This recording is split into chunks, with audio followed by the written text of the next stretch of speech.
Hey there, and welcome back to the Minny Weekend. I'm your host, Jack. Get into it, Minny. Drink of the podcast. We're going with another Spring Grove soda tonight. Tonight, we're going with grape. I like it, but I'm not impressed with it, if that makes sense. Welcome back to our usual listeners, Spring Grove. This is our fifth flavor of theirs. They have 12 total flavors, 13 if you include their tonic water. Not really a flavor, if you ask me. But, like I said, it's okay. Kind of like the other ones. It kind of tastes like a grape Tootsie Pop, if you're into those.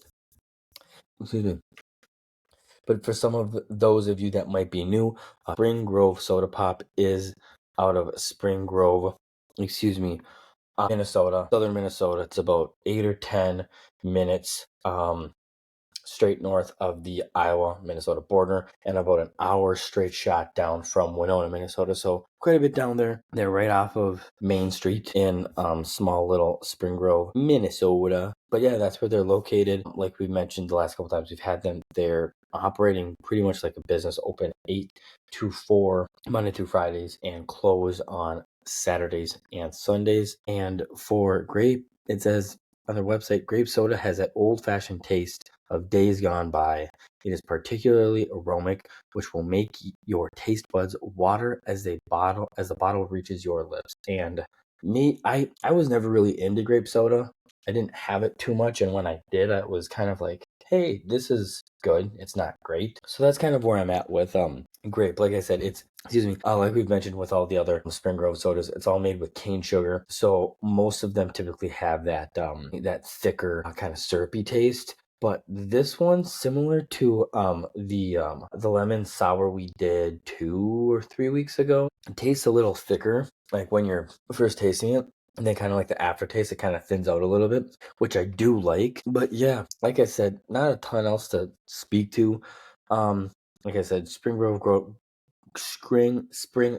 Soda Pop, springgrovesodapop.com. You can check out a lot about them, information on visiting them, where you can find their stuff, all the cool usual things like that. And they are on Facebook, Instagram, and Twitter. If you're I would suggest honestly going to their website to get the information that you want.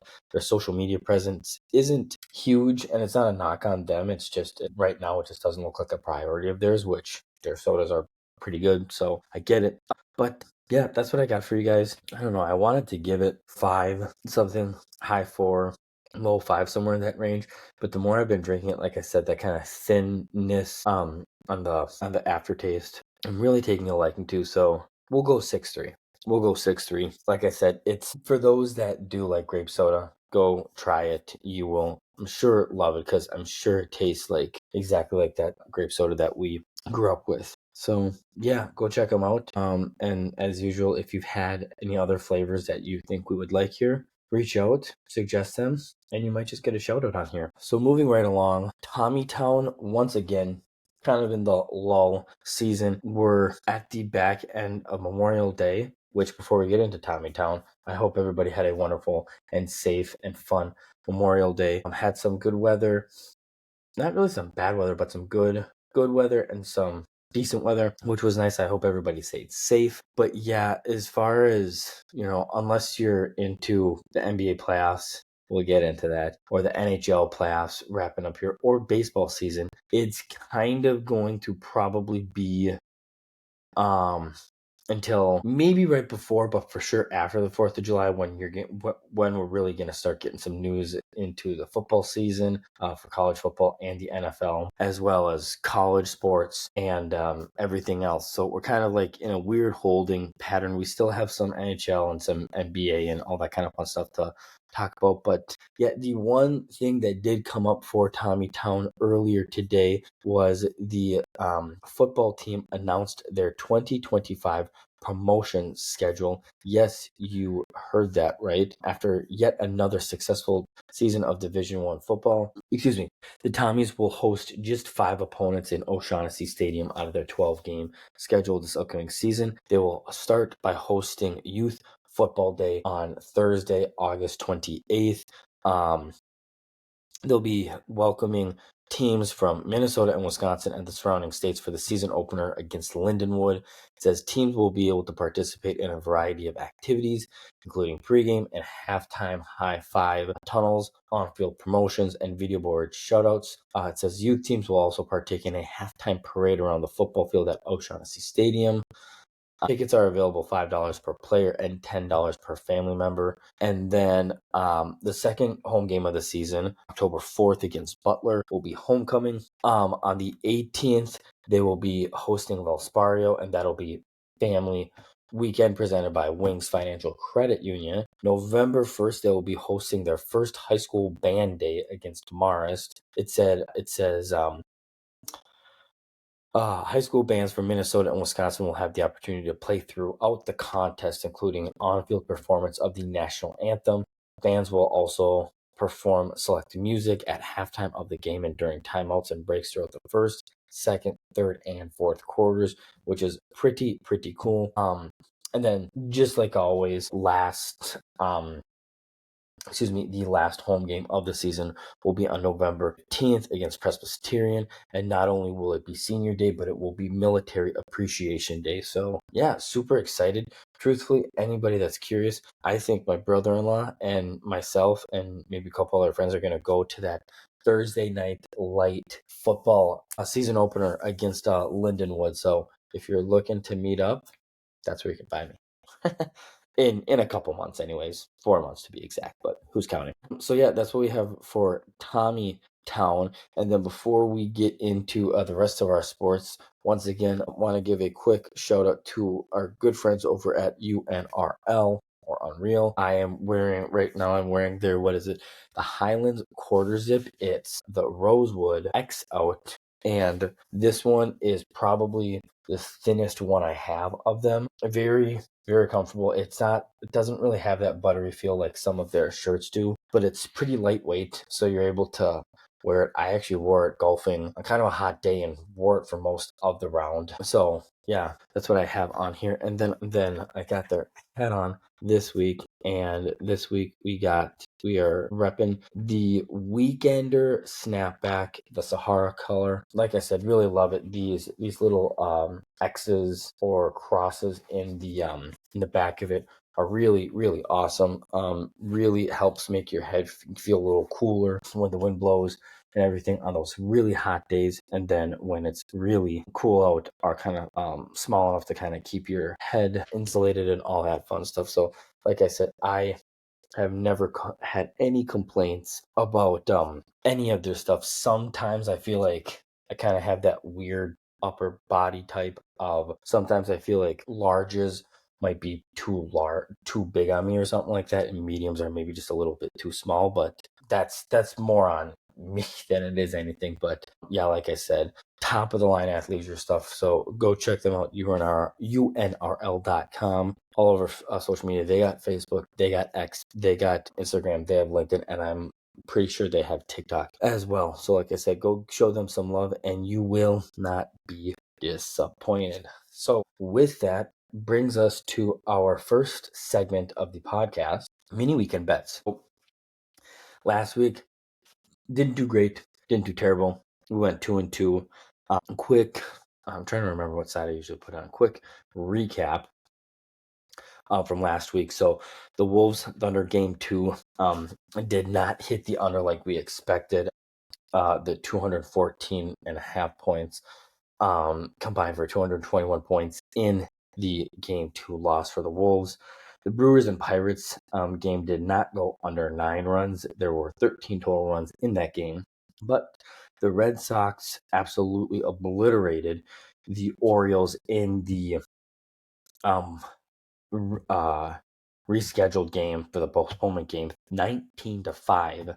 And then the Canes and Panthers did hit under 5.5 goals, as the Panthers scored 5 goals exactly in a 5-0 win. So yeah, now sitting at a 10-7 all-time record, 59%. So went down just a smidge, not too much. But once again, we always bounce back. So without further ado, let's just get into our picks for the week. So for starters, honestly, there weren't a ton of games that I was crazy about. So I got 4 picks for you guys between 2 games. So tomorrow night at 7 p.m. on ESPN and ESPN Plus, the number 2 Dallas Stars will take on the number 3 seeded Edmonton Oilers, hoping to extend the series and force a game 6 in Edmonton.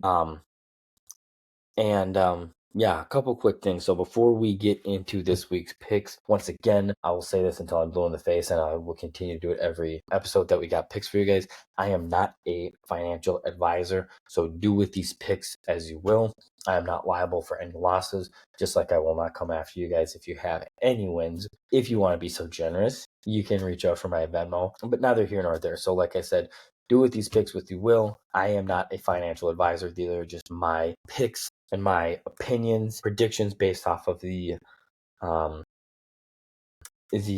research was the word I was looking for, that I put into it. So yeah, without further adu, Oilers Stars. So for game 5, the money line, Edmonton is sitting at plus 115. Dallas is sitting at minus 130, and then the over under on goals for this game is set at 5.5. And the spread is Edmonton plus 1.5 and Dallas minus 1.5. And I'm just going to come out with you guys. The first pick I got for you guys is I think the Edmonton Oilers are going to beat the Dallas Stars in 5 games to set up a rematch of last year's Stanley Cup Finals between the Florida Panthers and the Edmonton Oilers. And I'm taking the money line. I don't personally really like betting the spread in NHL. Never have.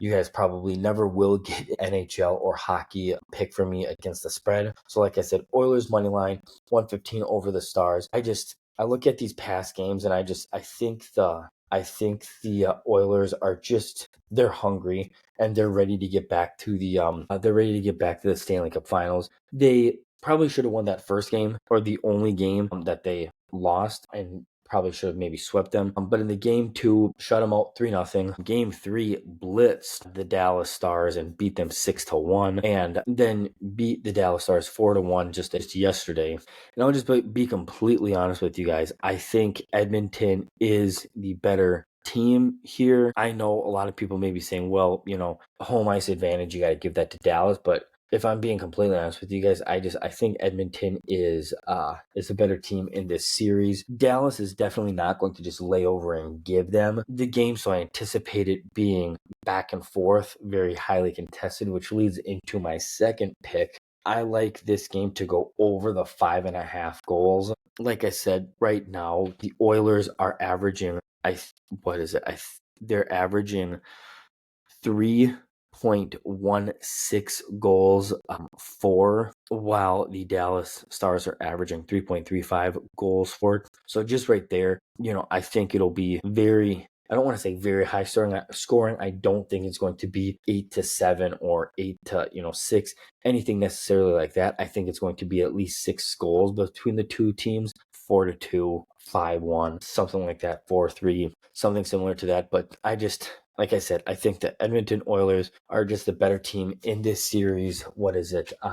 We talked at the beginning of the season with Dan, just about who's hungrier to get back to the Stanley Cup Finals, the team that won it or the team that got all the way there and lost. And I think Dan hit it right on the head. As much as you have a target on your back and you want to get back because you won it and go back to back, you kind of have to lean on the side of, the team that's hungrier is probably the Edmonton Oilers, because they went through that heartbreak and they don't want to freaking go through that shit again. So yeah, earlier, a little bit ago, the Florida Panthers did the gentleman's sweep against the Carolina Hurricanes, going to their 3rd straight Stanley Cup Finals. They're going straight back to their 3rd straight NHL Stanley Cup Final, and I have the Edmonton Oilers going back, setting up a rematch. And you guys are going to have to give me a couple days to get together who I think is going to win that one. So those are the first two picks I got for you guys. Oilers money line plus 115 over the Stars in game 5. And for the Oilers and Stars to go over 5.5 goals combined. And the second game, tomorrow night, the 29th, 7 p.m. on TNT, True TV, and Max. The Indiana Pacers will be back in New York to take on the New York Knicks in Game 5 as the Indiana Pacers are looking to win a series and go to their first NBA Finals since 2000. And we're just going to get right into it. I think the over-under right now is set at 222.5 points. Contrary to the Edmonton Oilers Dallas Stars game, I have this hitting the under. I think we're going to kind of be flirting with that 222 points, definitely. But the one thing I love about this series that wasn't necessarily the case in the Thunder Minnesota series is they're letting them play.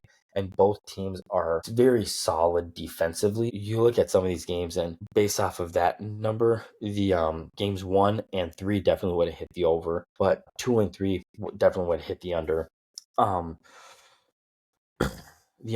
But yeah, I love that they're letting them play. Like I said, I don't necessarily see this being like an 85 to 90 point game. I think both teams will probably end within a couple points of 100 points, but I don't see there just being an abundance of points.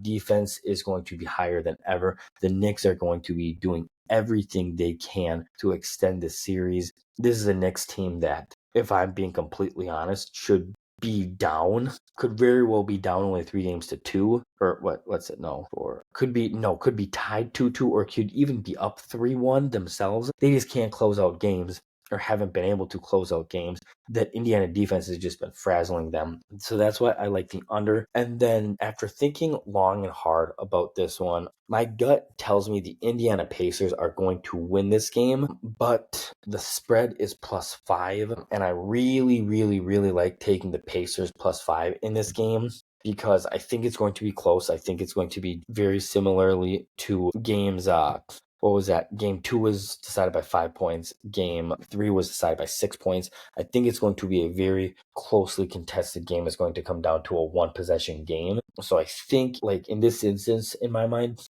I really like the Pacers +5, because even though I really do think the Pacers are going to win the game, the Pacers don't have to necessarily win for this to hit in a close game. That would still hit for us. So that's what I like for you guys this week. Hopefully we can get back on the winning track and get that all-time record up. So in conclusion, like we do every single week, I like the Oilers money line +115 over the Dallas Stars in Game 5 of the Western Conference Finals. Also in that game, the Oilers and Stars to hit the over 5.5 goals. And then the Knicks-Pacers series, I like the under 222.5 points tomorrow night in their Game 5, as well as the Pacers +5.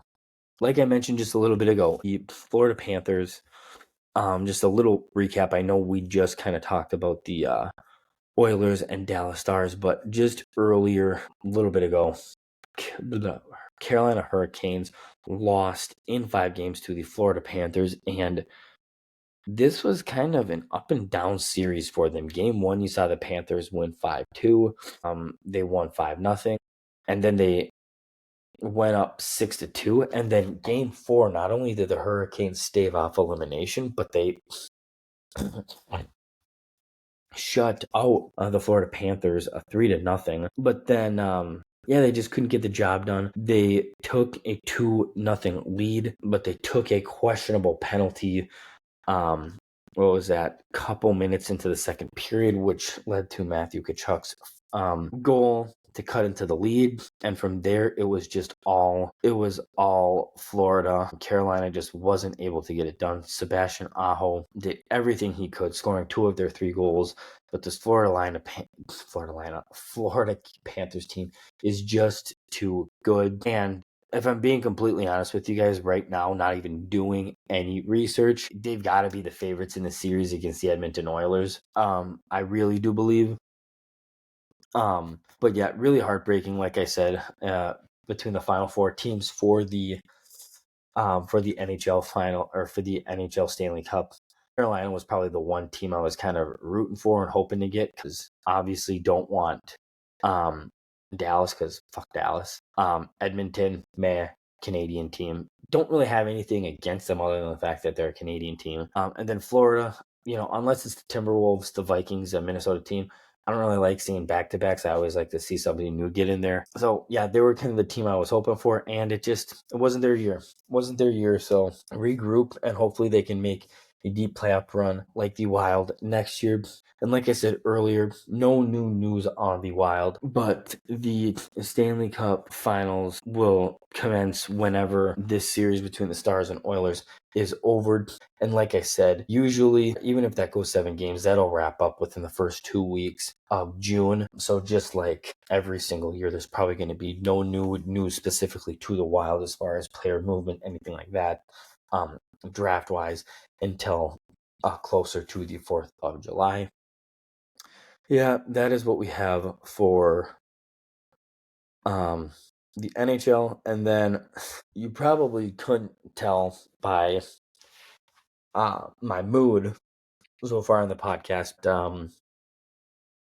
Just like the Carolina Hurricanes, the Minnesota Timberwolves lost tonight 94 to 124 in Game 5 in the Western Conference Finals, second straight Western Conference Finals out. And it's not like this one was really close. We knocked Dante DiVincenzo was able to knock down a 3 to get the scoring started off, but really it was that first quarter that really put us behind the 8 ball. I mean, we scored 32 points in the fourth quarter, 30 points in the third quarter, and 23 points in the second quarter. We actually outscored the second half was actually really close. We outscored the Thunder by 7 points in the third quarter, and actually the Thunder only beat us by 4 points in that fourth quarter. But that first quarter, we started the second quarter down 9-26. And once you get this far in the playoffs, unless you have a lot of players that have been there, done that, gone the distance, those types of things, it's tough to come out of that hole, especially on the road. There were glimpses in that third quarter when you thought that, hey, maybe, okay, we're cutting into it. It's a 23, 24 point lead. All right, get a couple stops. And it just didn't seem like we were able to get any stops once we were kind of making significant moves into that lead. Again, you got to tip the cap. The Oklahoma City Thunder were the better team in this series. And it's sometimes a hard pill to swallow. And that's okay. I know before the series I was high on the Wolves, but it's also tough to win a game when you're not really playing with a ton of urgency. You would think down 9-26 going into the second quarter, you guys would have a fire lit under their ass. They would be ready to fucking set the arena on fire and just go all out, and you just didn't sense that. Once again, a game like this, I feel like, and I don't know why, I feel like we just settled for too many slightly contested 3-point shots. We shot 34 of them, made 12. I mean, I look at Ant, 1 of 7. Julius Randle went 4 of 6. Dante DiVincenzo went 2 of 4. Nickeil Alexander-Walker 0 for 4. Jade McDaniels 1 of 5. We couldn't get those shots. And I mean, again, the whole foul thing too. I bring it up because of the type of player that Shai Gilgeous-Alexander is. This isn't a reason we lost, but 20 fouls called on us, 20 fouls called on them. Again, to the average fan, it was even. Well, not really. The Oklahoma City Thunder shot 21 free throws, and we only shot 15. And I feel like at moments we were the more aggressive team. And again, I'm saying this is not the reason we lost the game. It's just another thing that as a Minnesota fan, you're like, fuck, like, he's driving the lane. This is like Anthony Edwards is a freak of nature. He's going in there. Sure, this is a team that is very good defensively, but the chances that nobody is hitting his arm and affecting his ability to make the shot is very unlikely. I'm not saying that every single time he goes into the lane, he's getting smacked. But let me show you this. They had 8 blocks. And Anthony Edwards, he didn't shoot great. He was 7 of 18. I mean, let's say 9 of those, 8 of those he was driving the lane. He shot 6 free throws, which means he got hit 3 different times trying to shoot the basketball. Again, this is not me sitting here saying we lost the game because of that. We lost the game because we could not stop turning the ball over in just about all these games. Even that, I mean, shit, it feels bad even saying it, but even that 143-101 game that we won, I still want to say we turned the ball over like 10 times. Yeah, we turned the ball over 10 times and gave up 15 points off of them, which isn't bad, but if you want to be a team that's taken seriously, you can't turn the ball over. And then, that was the game 3 that we won. And then you look at this game 5 that we lost. Again, we gave up 21 points and gave up 18 points off those 21 turnovers. So you just can't do that against a team like this, especially a young team. As young as we are, and as much as I love the Wolves, this Oklahoma City Thunder team is probably a little bit younger than us and thrive in that fast break points. Which again, weird bringing up because we actually only lost the fast break points 11-19, strangely enough. But yeah, heartbreaking that we couldn't get over the hump. And obviously you always want to think it's, when you're a Minnesota sports fan, you always think it's our year, but it really would have been nice to at least see us go to the NBA finals after a year like last year. But before we go on to the next topic here, while we're still in here, last segment of the podcast, Truthfully, today presented by Spring Grove Soda Pop. Unofficially. This is something that I just thought of as the Timberwolves were on their way to losing Game 5 tonight. So truthfully, by the start of the 2025-2026 NBA season, Kevin Durant will be a Minnesota Timberwolf. The Suns have been open about turning a new leaf, trying to spice things up after they weren't even a top 10 team. They've already come out essentially saying Devin Booker is untouchable. Bradley Beal not only is older but has a no trade clause, but Kevin Durant seems not only like he wants to, like, the most likely guy to move, but he has been open that he wants to be traded. Now, I don't know what the Timberwolves would have to give up to get him. I'm guessing some of our young guys we would have to part way with, which kind of sucks. But I think it would be mutually beneficial. I think if you're Kevin Durant, this guy is 36 years old. So by the start of this next season, he'll be 37 years old. Sorry, so if you're Kevin Durant, you're nearing the end of your career, and for lack of better words, you're trying to win at least one, maybe 2 or 3 more like you're trying, like, at this point in his career, he wants to try winning as many championships as he can. And if you're the Timberwolves, you're ready to make that next hump.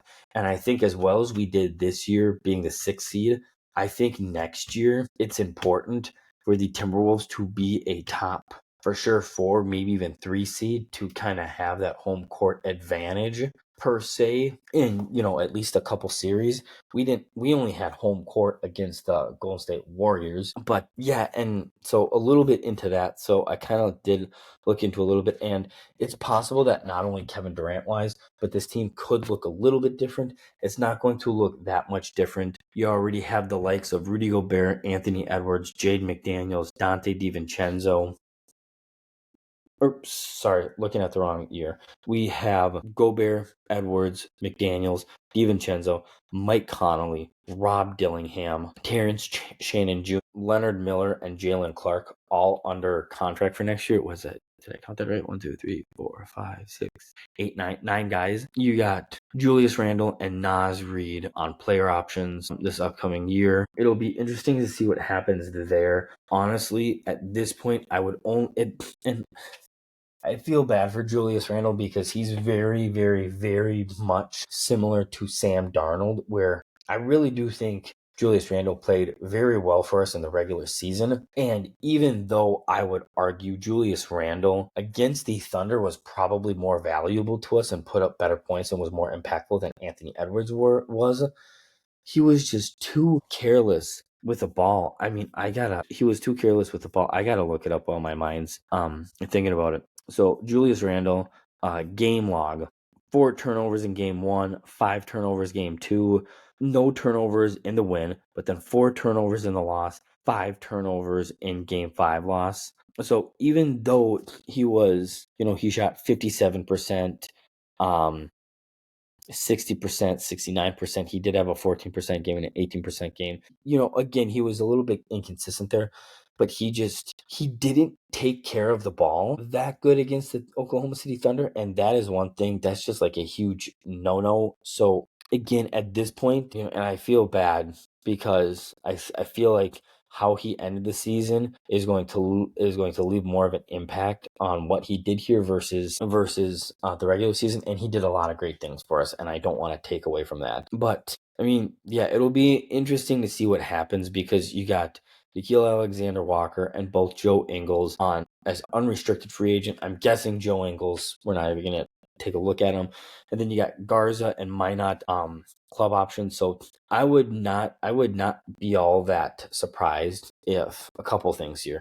I think the only reason we would sign Julius Randle back to on a deal is if we were going to sign and trade him for KD or something else. But that's the other thing too. I mean, like I look at that and I feel like, excuse me, I don't know how many draft picks that we have. We have a Detroit, I don't know, we have a couple picks in 26, couple picks in 27, couple in 29, couple in 2030. So we do have some picks we can offer up, but I'm inclined to think with how Terrence Shannon Jr., I'm inclined to think, if they want him, we would probably have to part ways with Terrence Shannon Jr. or Dillingham, maybe Jalen Clark, but maybe you can try dangling a couple of those picks there and only have to give away one of those 3 guys. He didn't play a ton, but I really think Rob Dillingham is going to be a stud point guard.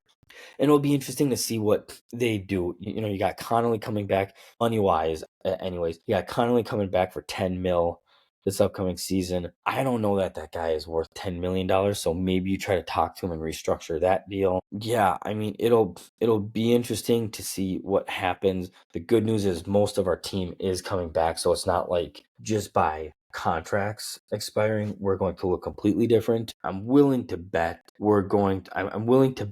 Naz Reid for sure is going to come back. Nickeil Alexander-Walker, I'm not sure about. I think he had a really good year this year, and he could ask for a lot more than 4.3 mil, which is what he was making this last year.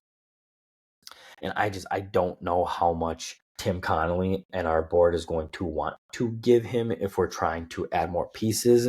But I think if you're the Timberwolves heading into this offseason, I think your priority needs to be, okay, how can we give Kevin Durant up, or how can we get Kevin Durant without giving up too many of our young players? Because I really do think I don't think there's a way, but I think if you're able to get KD and also have Dillingham, Terrence Shannon Jr., and Jalen Clark, you have 3 studs that you can continue to develop kind of like the Thunder did and be prominent players by the time KD is retiring, that sort of thing, and all that kind of stuff. So it'll be interesting to see what Tim Connolly does. Obviously, he built the NBA championship team for the Denver Nuggets. But yeah, it sucks. I'm not going to sugarcoat it. It not only sucks that we lost, but it sucks the way we lost. Like I said, there was just no sense of urgency. I texted a good buddy of mine that's also Joe, who's on the podcast. I texted a buddy of mine, Joe, about the game, and it really sucked just the urgency we were playing with. It just seemed like we were kind of casually playing this game as if it was like game 12 of the NBA season where, like, okay, you're still trying to feel out the game and this and that, and how are the guys going to do when they really need, like, if they were going to have any chance after that 3-pointer from DiVincenzo Chenzo to start the game, if they were going to have any chance, they needed to play with not only urgency, but like it was game 7 to get to a game 6. And they just didn't play like that. That's just the way, the dice fell and the cookies crumbled, if you will. And it's just frustrating. It's frustrating. And truthfully, I think losing in this way hurts a little bit less than losing on like a buzzer beater 3 or losing with Anthony Edwards or Julius Randle, missing an open dunk or an open layup to, win the game or something like that. So, that's, I guess, a silver lining in it, but losing sucks. And I have a feeling though, within the next 5 years, between the Wild, the Wolves, and the Vikings, we will win 2 to 3 championships. 2 to 3 championships. The potential for all 3 teams is there, but that's neither here nor there. So before we wrap up, there was one more thing that I wanted to address because nobody really asked a question about it, but there were a couple of people that tagged me in some stuff. Believe it or not, it was in reference to a lot of this WNBA drama that's going on. So for a lot of you that don't know, you still have the Angel Reese Caitlin Clark thing going at it. But somebody tagged me. Can't remember if it was Instagram or X. I don't want to spend too much time on my phone trying to find it, but I wrote it down. And I can't believe this woman said what she said. But Brittany Griner, I can't remember who asked her or if it was something that she just like came up with and said on her own. But to some kind of reporter, Brittany Griner said, and I quote, "The W, referring to the WNBA, will be bigger in 5 years than the NFL because of Angel Reese." And if I'm being completely honest with you guys, there are two big things wrong with this statement. Angel Reese will never be the reason that the WNBA gets bigger. This girl has a huge ego. Don't get me wrong. In basketball, it's important to have confidence and have an ego, but she's not even that good. Let me pull this up for you guys here. Angel Reese stats. Angel Reese right now is averaging 10 points per game. Excuse me. Nope. Yeah, she is, but hold on. She's averaging 10 points per game and 14 rebounds per game. Okay? 14 rebounds a game. Right now, currently, she is averaging 5 offensive rebounds per game. And I saw a stat that 25% of her rebounding totals are off of her own misses. So if you take 14 rebounds divided by 4, 2 is 7, 3.5. So 13.5, 10. So you're still averaging a double-double. But bro, she is a fine basketball player. I'm not saying she's the worst in the league, but she is not the reason for the boom in the WNBA. It is all Caitlin Clark and Brittany Griner. I brought pot over to Russia. And tried to come home with it. The WNBA will never be bigger than the NFL. The NFL will probably never be surpassed by any sport. Maybe European soccer, but the NFL literally owns a day of the week. So very bold statement from Brittany Griner. She's wrong.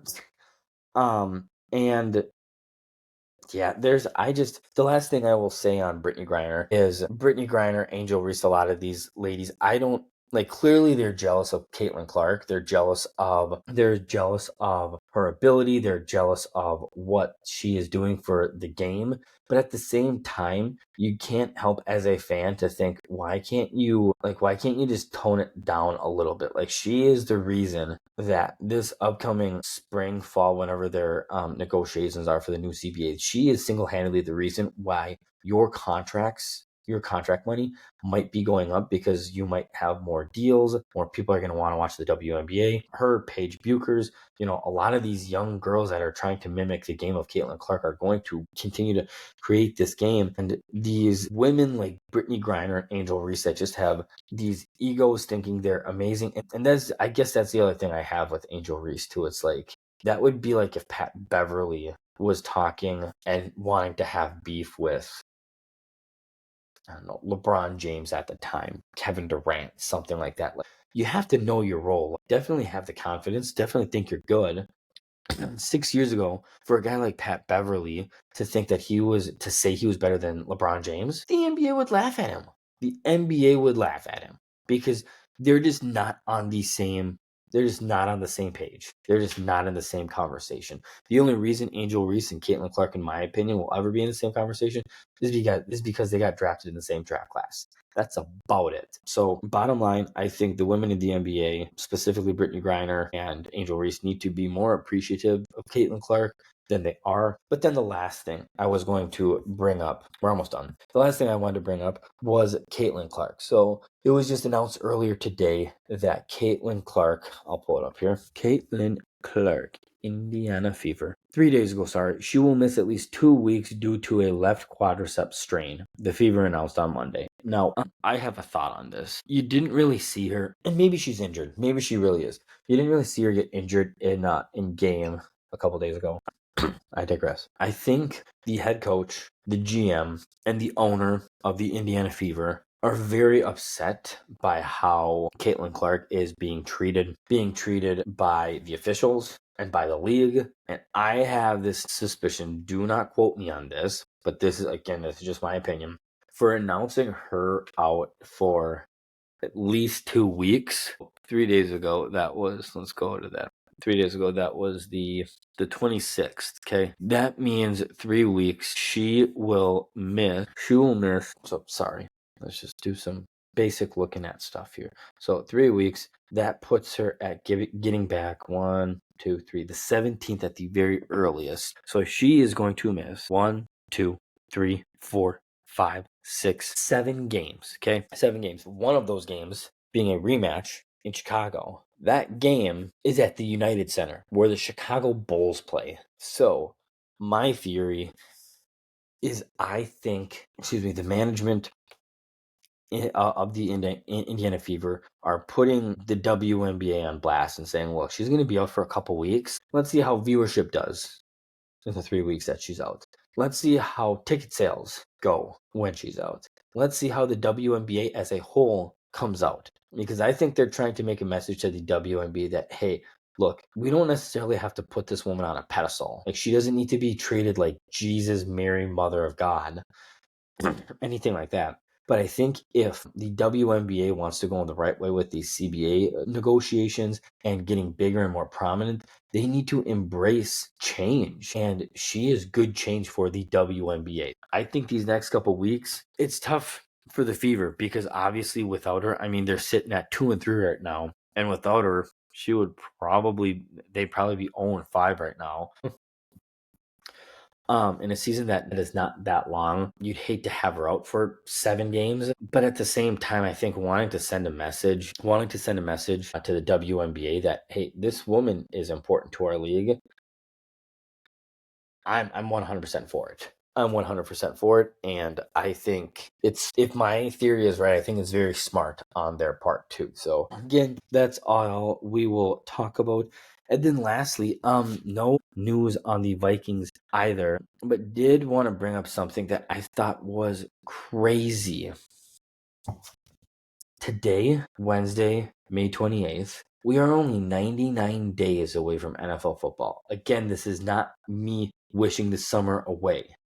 This is me simply stating the fact that I can't believe we're already that close to the NFL season. Additionally, 103 days until the NFL or the 2025 season for the Vikings get underway. So yeah, that is what I have for you guys today. As always, make sure you go subscribe to the podcast on YouTube. And if you listen to the podcast on wherever you listen to it, and get notified of the new episodes as soon as it comes out, go ahead and go follow us. We have Facebook, we have Instagram, we have X, we have TikTok. So go follow us so you can see all the clips that we post and be in on all of the things coming up. Might have a guest on next week. I got to check on that. And yeah, as always, until next time, Minny.